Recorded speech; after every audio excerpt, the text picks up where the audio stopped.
രണ്ട് പേര് ചോദ്യം ചോദിച്ചിട്ടുണ്ട് കേട്ടോ. ഒന്ന് ജമുന ജനാർദ്ദനൻ എന്നൊരു ഭക്ത ചോദിച്ച ചോദ്യമാണ്. ഭർത്താവിന് ഒരു ആക്സിഡന്റ് ഒക്കെ പറ്റിയിട്ട് ഞരമ്പൊക്കെ പൊട്ടി. അപ്പം അതിൻ്റെ ഒരു ബുദ്ധിമുട്ടിലിരിക്കുകയാണ്. ഭക്ഷണം കഴിക്കാനൊന്നും സാധിക്കുന്നില്ല. കയ്യിൻ്റെ ഞരമ്പിനാണ് പ്രശ്നം വന്നിരിക്കുന്നത്.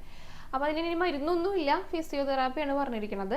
അപ്പോൾ ഈ അസുഖം ഒന്ന് ഭേദമാകാനായിട്ട് എന്ത് വഴിപാടാണ് ഗുരുവായൂരപ്പനെ സമർപ്പിക്കേണ്ടതെന്നാണ് ചോദിച്ചിരിക്കുന്നത് കേട്ടോ. അപ്പോൾ അതിനുള്ള മറുപടി ആദ്യം പറയാം. സാധാരണ അസുഖങ്ങൾ മാറാനായിട്ട് കാളിയമർദ്ദനം കൃഷ്ണനാട്ടാണ് ഷീട്ടാക്കിയിട്ട് ചെയ്യാറുള്ളത്.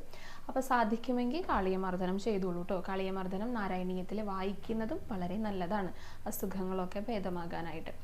അതോടൊപ്പം തന്നെ ഒന്നുകൂടെ പറയാനുള്ളത്, ഇപ്പോൾ ഏത് വഴിപാടാണെങ്കിലും എല്ലാത്തിനും നമ്മുടെ ആ ഒരു പ്രാർത്ഥന, അതൊരു വിശ്വാസം, അതൊക്കെയാണ് വേണ്ടത് കേട്ടോ. അസുഖങ്ങൾ മാറാനായിട്ട് എള്ളുകൊണ്ട് തുലാഭാരം നടത്താറുണ്ട്, എള്ളു കൊണ്ടുവന്ന് സമർപ്പിക്കാറുണ്ട്. ഇനി ഇതൊന്നുമല്ലാതെ വേറെയും ഭക്തർ വഴിപാടുകളൊക്കെ ചെയ്യാറുണ്ട്. അപ്പം ഇതെല്ലാം പ്രാർത്ഥനയ്ക്കാണ് ഏറ്റവും പ്രധാനം. ആ പ്രാർത്ഥനയുടെ ശക്തിക്ക് അനുസരിച്ചാണ് അസുഖങ്ങളൊക്കെ മാറുക കേട്ടോ. പിന്നെ ഇപ്പോൾ ഈ വേദനകളൊക്കെ ഉണ്ടെങ്കിൽ ആടിയ എണ്ണയൊക്കെ ഉപയോഗിക്കാം. ആടിയ എണ്ണ വളരെ ഫലപ്രദമായിട്ടുള്ള ഭഗവാന്റെ ഒരു മരുന്നാണ്. അപ്പോൾ ആടിയ എണ്ണയൊക്കെ വാങ്ങിയിട്ട് അതും കൂടെ ഇതിനോടൊപ്പം തന്നെ ഉപയോഗിച്ചോളൂ കേട്ടോ. പിന്നെ ഒരു ചോദ്യം ചോദിച്ചിരിക്കുന്നത് നന്ദന എന്ന് പറഞ്ഞ ഒരു ഭക്തയാണ്.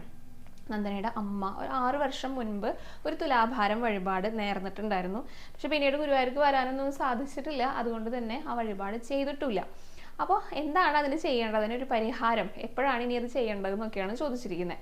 ഗുരുവായൂരപ്പന് മാത്രമല്ല കേട്ടോ, നമ്മൾ പ്രത്യേകിച്ച് ഗുരുവായൂരപ്പന് എന്ത് വഴിപാട് നേർന്നാലും എത്രയും പെട്ടെന്ന് അത് ചെയ്യുക. അപ്പോൾ നമ്മൾ എന്തെങ്കിലും ഒരു ആഗ്രഹം സാധിക്കാൻ വേണ്ടിയിട്ട് അങ്ങനെ എന്തെങ്കിലുമൊക്കെ ആയിരിക്കുമല്ലോ വഴിപാട് നേർന്നിട്ടുണ്ടായിരിക്കാം. അപ്പോൾ അത് സാധിച്ചിട്ടുണ്ടെങ്കിൽ എത്രയും പെട്ടെന്ന് തന്നെ വന്നിട്ട് ചെയ്യുക എന്നാണ് പറയാനായിട്ടുള്ളത്.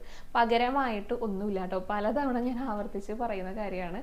ഗുരുവായൂരപ്പന് നമുക്ക് പകരമായിട്ടൊന്നും കൊടുക്കാനായിട്ട് സാധിക്കില്ല. അപ്പോൾ തുലാഭാരം വഴിപാടാണ് ഇവിടെ നേർന്നിരിക്കുന്നത്. അപ്പോൾ എത്രയും പെട്ടെന്ന് വന്നിട്ട് തുലാഭാരം നടത്തുക. ഇപ്പം അമ്മയ്ക്കാണെങ്കിൽ എന്തെങ്കിലും അസുഖങ്ങളൊക്കെ കാരണമാണ് വരാതിരിക്കുന്നതെങ്കിൽ അസുഖം ഭേദമായി കഴിഞ്ഞാൽ എത്രയും പെട്ടെന്ന് വരിക, ആ വഴിപാട് അങ്ങോട്ട് നടത്തുക.